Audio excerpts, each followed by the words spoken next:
Welcome to Sardar academy YouTube channel. आज का हमारा टॉपिक है non contact force. Non contact force हमारा वो फोर्स होता है जो कि किसी ऑब्जेक्ट के बिना ही कांटेक्ट में आए एक्ट करती है। जैसे कि हम किसी नेल को मैग्नेट के पास ले आएँ तो वो नेल मैग्नेट से आके चिपक जाती है, तो वो फोर्स बिना कांटेक्ट में आए ही अप्लाई होता है। उसी तरीके से अगर हम किसी बॉल को ऊपर छोड़ते हैं तो वो सीधे आके नीचे गिर जाती है, हमें कोई फोर्स अप्लाई नहीं करना पड़ता। तो वहाँ पर एक फोर्स एक्ट करती है ग्रेविटी, जो कि उसे नीचे खींचती है। उसी तरीके से अगर कोई आदमी प्लेन से जंप कर जाए तो उसे भी एक फोर्स खींचती है, वो ग्रेविटी है, जो कि नॉन कॉन्टैक्ट फोर्स है। तो नॉन कॉन्टैक्ट फोर्स हमारे जो है 3 प्रकार के होते हैं।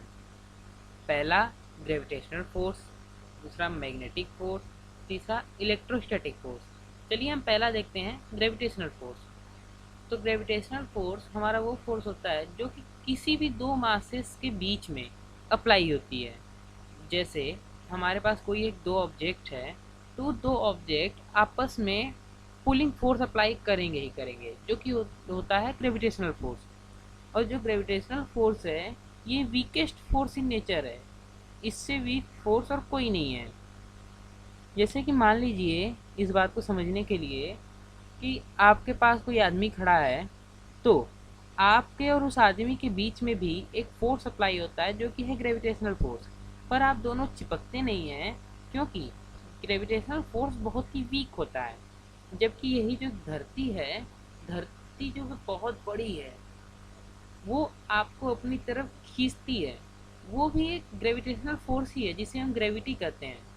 वो भी एक ग्रेविटेशनल फोर्स ही है, लेकिन उसका मास बहुत ज़्यादा है, इसलिए वो आपको अपनी तरफ बहुत ही ज़्यादा तेज़ी से खींचती है।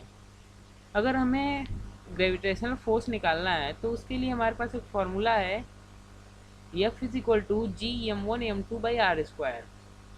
m1 जो है वो मास ऑफ वन ऑब्जेक्ट और m2 mass of second object, और जो आर स्क्वायर है वो उन दोनों के बीच का डिस्टेंस जो होगा उसका स्क्वायर है।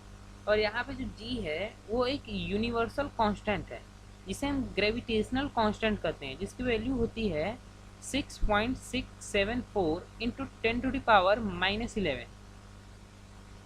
चलिए हम अगला फोर्स देखते हैं, मैग्नेटिक फोर्स।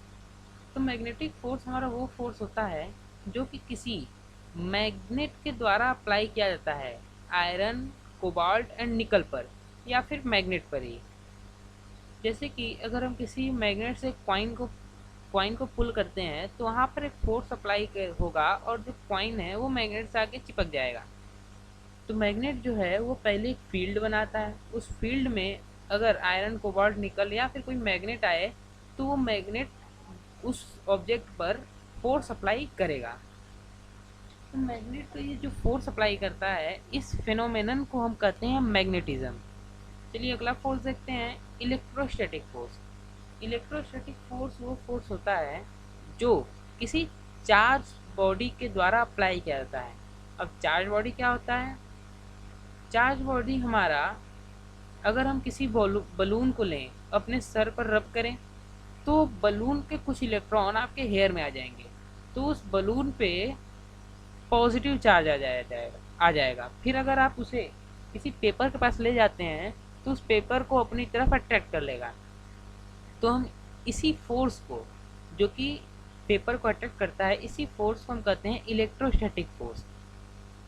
इलेक्ट्रोस्टैटिक फोर्स का एक और एग्जांपल है, अगर हम कॉम्ब को लें, अपने सर पर रब करें और किसी पेपर को पिक करें, तो पेपर आके उस पर चिपक जाएगा। इलेक्ट्रोस्टैटिक फोर्स के बारे में हम लोग डिटेल में पढ़ेंगे किसी और वीडियो में। तब तक के लिए धन्यवाद।